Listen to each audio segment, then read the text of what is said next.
નમસ્કાર દર્શક મિત્રો,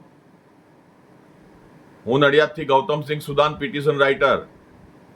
મારી નડિયાદના કલેક્ટર શ્રી, નડિયાદના પ્રાંત અધિકારી શ્રી અને નડિયાદના અધિક જિલ્લા મેજિસ્ટ્રેટ શ્રી આ તમામને તથા બીજા અન્ય જવાબદાર અધિકારીશ્રીઓને નમ્ર વિનંતી કે જે શરદભાઈ ભાંભરોલિયા નામના મામલતદાર શ્રીએ કલેક્ટર કચેરી કમ્પાઉન્ડમાં પિટિશન રાઇટરોને બેસવા માટેના જે શેડ માટે આપ શ્રીને કાગળ લખેલો, તો તેના અનુસંધાનમાં 11 મહિના થઈ ગયા, હજી સુધી કોઈ પણ પ્રકારનો શેડ કલેક્ટર કચેરી ખાતે પિટિશન રાઇટરોને બેસવા માટે બનાવવામાં આવેલ નથી. અમે લોકો પણ માણસ છીએ, પિટિશન રાઇટરોની પણ ચામડી હોય છે.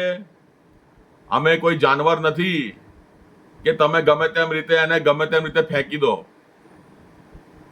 ગરમીના સમયમાં ચક્કર આવવાના, ગભરામણના એ બપોરના સમયે અમને ત્યાં મહેસૂસ થાય છે બહાર કમ્પાઉન્ડમાં.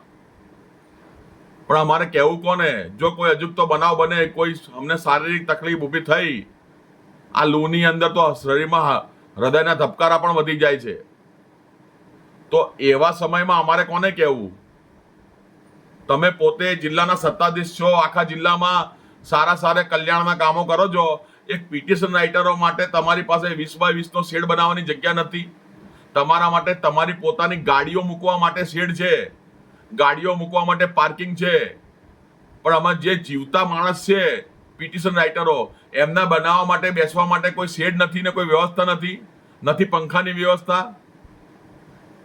તમે બિલકુલ અમારા પ્રત્યે જાનવર સાથે પણ કોઈ એવો વ્યવહાર ના કરે, એવો વ્યવહાર જિલ્લાના સત્તાધિકારીઓ કરી રહ્યા છે.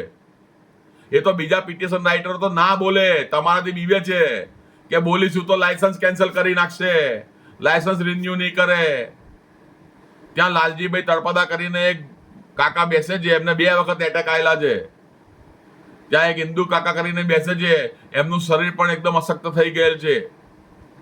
આવી ગરમીમાં ભલો જવાન માણસ હોય એ બી ઢીલો પડી જાય, અને તમે એક શેડ બનાવવામાં આપને તકલીફ પડે છે. અમે પૈસા આપી દઈશું તમને શેડ બનાવવાના.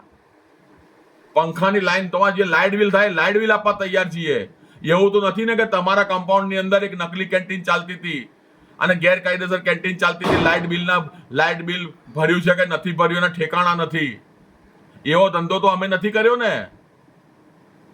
તો શા માટે અમારી સાથે અન્યાય કરવામાં આવે છે? આ બાબતે તમે મારી જોડે જે બદલો લેવા માંગતા હોય તો લઈ લેજો, જે કાર્યવાહી કરવા માંગતા હોય તો કરી લેજો, પણ અન્યાયની સામે તો હું તો બોલીશ. જય હિન્દ, જય ભારત.